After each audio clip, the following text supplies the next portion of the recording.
New Zealand is a nation stricken tonight. A self-declared white supremacist gunned down Muslims at prayer today, striking terror into a country where police rarely carry guns. The massacre in the city of Christchurch left at least 49 people dead and another 48 wounded. Amna Nawaz begins our coverage. It is the deadliest shooting in New Zealand's modern history.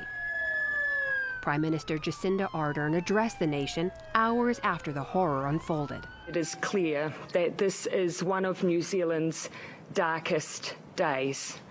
Just before 2 p.m. local time, a gunman dressed in all black stormed the Al Noor Mosque in Christchurch, crowded with worshippers for Friday prayers. We heard, the firing, and then everybody just ran toward the back doors just to save themselves.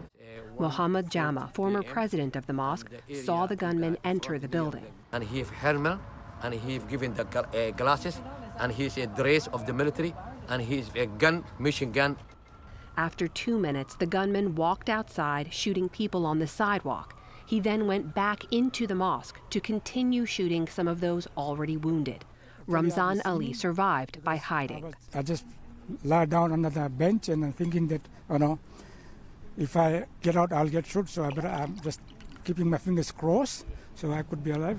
Within 2 hours, more worshippers killed in a second attack at Linwood Mosque 3 miles away. The gunman live-streamed the attack on Facebook, apparently using a helmet camera. Facebook said later it had removed both the shooter's Facebook and Instagram accounts and taken down the video after the shooting and all posts supporting the attack.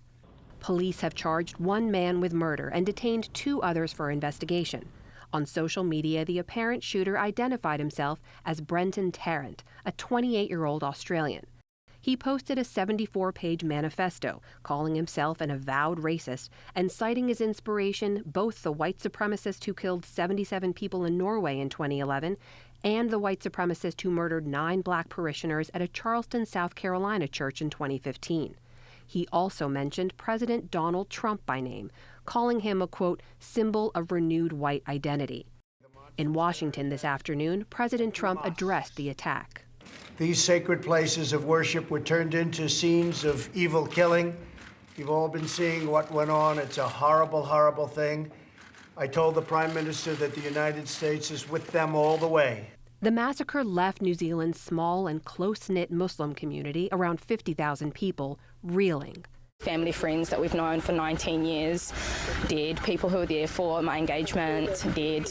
In neighbouring Australia, Prime Minister Scott Morrison denounced the attack. We grieve, we are shocked, we're appalled, we are outraged,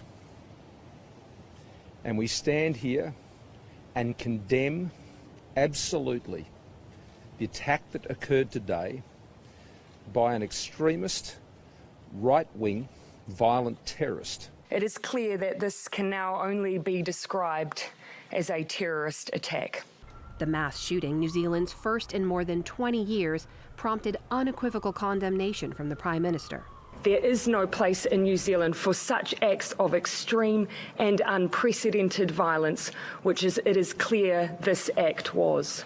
Tonight, police in New Zealand and around the world say they're ramping up security for mosques. For the PBS NewsHour, I'm Amna Nawaz.